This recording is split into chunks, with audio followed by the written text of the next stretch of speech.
Vetëm që demonstroj nga afër se si ka dalë kajmaqina. Vazhdojmë tani me pregaditjen. Sot po bëjmë gati një recetë të vjetër, tradicionale, pra po bëhet fjalë për kajmaqinën. Zakonisht, unë preferoj që ta bëj në gota, në këtë mënyrë më duket shumë praktike dhe më e lehtë për të gatuar. Fillimisht në një enë më të madhe, do të shtoni 7 vezë. Mirë është që vezët t'i keni në ambient të dhume 1 deri në 2 orë përpara se ta përgatitni kajmaqinën. Masat janë fikse dhe të sakta për këtë recetë dhe për 7 vezë duhet që të shtoni 7 lugë gjelle të plota me sheqer. Dhe vazhdojmë tani që t'i përzijemi me tel kuzhine për 2-3 minuta derisa vezët të fillojnë që të shkumohen me sheqerin. Dhe përzierja duhet të bëhet kështu me dorë dhe asnjëherë me mikser. Pra duhet që t'i përzijeni kështu, vetëm me tel kuzhine.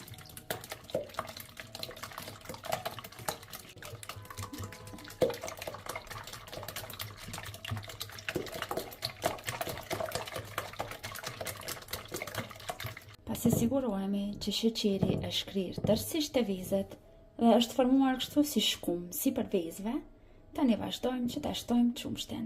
Në total, për këto masa, do të shtojmë 1 litër me qumësht. Qumshti është i ftoftë. Unë zakonisht preferoj që ta përgatis në këtë mënyrë me qumësht të ftoft kajmaqinën. Dhe vazhdojmë përsëri që ta përzijem mirë, derisa të sigurohemi që vezët, sheqeri dhe qumshti do të bëhen bashkë. Ju lutem ndiqeni mënyrën e përgatitjes me kujdes, që t'ju del rezultati i kajmaqinës ashtu si në video. Tani, pasi e kemi përzier mirë, vazhdojmë që njëherë ta kullojmë qumshtin. Marrim një enë tjetër të pastër dhe këtu vazhdojmë që ta shtojmë tani kulluesen.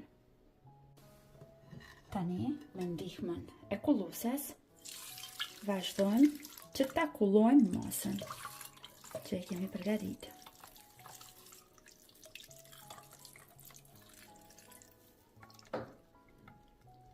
Pra kjo është arsyeja që duhet që ta kullojmë kajmaqinën, por i vrini këto pjesët e vezëve që kanë mbetur brenda.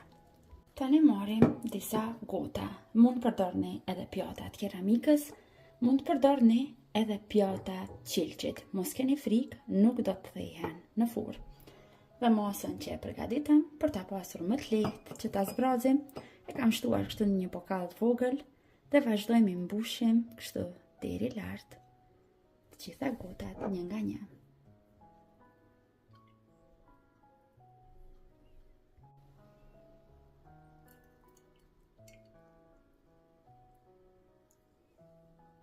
Pjatat i kemi gati, në total unë fitova 6 pjata të tilla me 1 litër qumësht.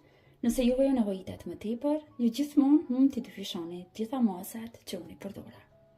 Tani marrim një tepsi për pjekje dhe vazhdojmë brenda në tepsi t'i vendisim gjitha gotat.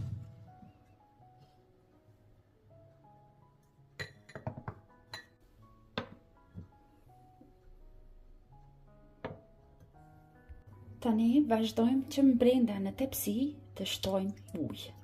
Pra uji shtohet vetëm në tepsi, kujdes mos ta shtoni te gotat. Dhe mbuloni tepsin me ujë deri në gjysmë të gotave. Shtoj edhe pak.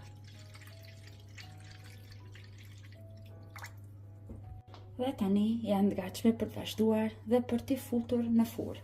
Furrën nuk duhet që ta parangrohim kur përgatisim kajmaqin, e ndezim tani në momentin që fusim kajmaqinën në furrë. Do ta kemi furrën në 220 gradë dhe do t'i vendosim tepsin e kajmaqinit pak më lart se sa mesi.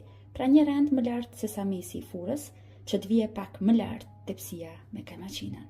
Vazhdojmë ashtu në furrë për 25 deri në 30 minuta. Duhet kemi kujdes që uji brenda mos na merr val, që të na mbetet kajmaqina si djath.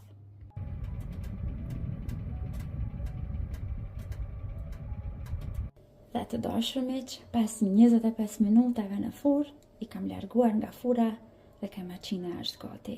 Mjafton që ta lini që të ftofet në frigorifer për 1 orë dhe mund të vazhdoni që ta shijoni.